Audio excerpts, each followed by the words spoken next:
নমস্কাৰ বন্ধুসকল সকলোকে স্বাগতম জনাইছো আসাম ক চেনেললৈ আজি মই এই ভিডিঅ'ত 20টা মান জিকে কোৱেশ্চন ডিসকাস কৰিম যিকেইটা কোৱেশ্চন আপোনালোকৰ আসাম পুলিচ হেলথ এপিডিএছএল আদি বিভিন্ন ধৰণৰ এক্সামৰ কাৰণে মোষ্ট ইম্পৰ্টেন্ট হ'ব পাৰে তো বলকচোন আজি আমি ভিডিঅ'টো আৰম্ভ কৰোঁ এক নম্বৰ কোৱেশ্চনত আছে গৌতম বুদ্ধ জন্ম ক'ত হৈছিল গৌতম বুদ্ধ জন্মগ্ৰহণ কৰিছিল লুম্বিনী নামৰ এটা ঠাইত আৰু এই ঠাইটুকুৰা আছে নেপালত দুই নম্বৰ কোৱেশ্চন আইছো আহোমৰ প্ৰথমগৰাকী ৰজা কোন আছিল আহোমৰ প্ৰথমগৰাকী ৰজা আছিল চুকাফা আৰু এই চুকাফাই আহোম বংশটো প্ৰতিষ্ঠা তেওঁ কৰিছিল 3 নম্বৰ কোৱেশ্চন জিয়াভৰলী নদী অসমৰ কোনখন জিলাত অৱস্থিত জিয়াভৰলী এই নদীখন অসমৰ শোণিতপুৰ জিলাত আছে 4 নম্বৰ কোৱেশ্চন আইছো মাধৱদেৱৰ জন্ম ক'ত হৈছিল মাধৱদেৱৰ জন্ম হৈছিল লেটেকু পুখুৰীত 5 নম্বৰ কোৱেশ্চন আহোমৰ শেষখন ৰাজধানী কি আছিল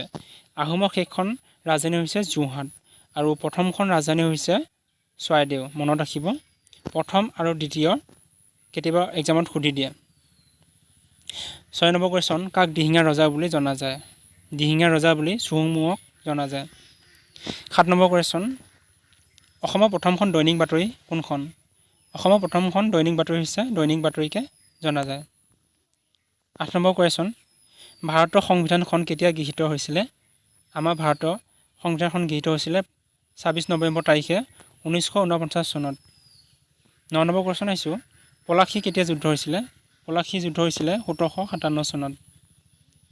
নেক্সট আইছো 10 নম্বৰ কোৱেশ্চন চাইনা নেহৱাল কোনটো খেলৰ লগত জড়িত আছিল চাইনা নেহৱাল জড়িত আছিল বেডমিণ্টন খেলৰ লগত এতিয়া আইছো 11 কোৱেশ্চন প্ৰহ্লাদ চৰিত্ৰখন গ্ৰন্থখন কোনে লিখিছিল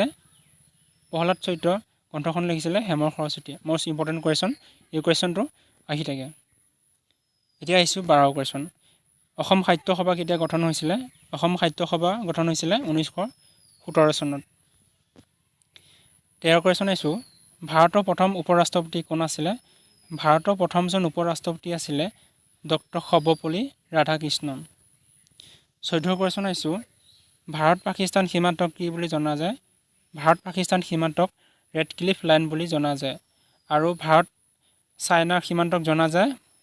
মেকমোহন লাইন মনত ৰাখিব 15 কোৱেশ্চন আইছো অসমত কোনে চাহ আৱিষ্কাৰ কৰিছিল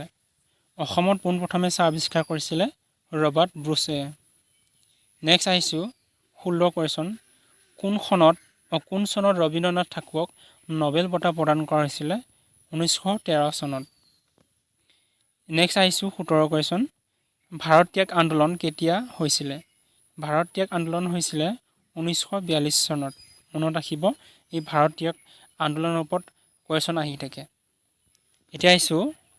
18 কোৱেশ্চন নামঘোষা কোনে ৰচনা কৰিছিল নামঘোষা ৰচনা কৰিছিল মাধৱদেৱ আৰু কীৰ্তন ঘোষা ৰচনা কৰিছিল শ্ৰীমন্ত শংকৰদেৱে এতিয়া আহিছো আমি 19 কোৱেশ্চন অসমত বৰ্তমান কিমানটা লোকসভা সমষ্টি আছে অসমত বৰ্তমান লোকসভা সমষ্টি আছে 14টা আৰু বিধানসভা সমষ্টি আছে 126টা আৰু ৰাজ্যসভা আছে 7খন এতিয়া আমি আহিছো 20 নম্বৰ একেবাৰে লাষ্ট কোৱেশ্চন 20 নম্বৰ কোৱেশ্চনত আছে অৰ্জুন বঁটা কিহৰ বাবে প্ৰদান কৰা হয়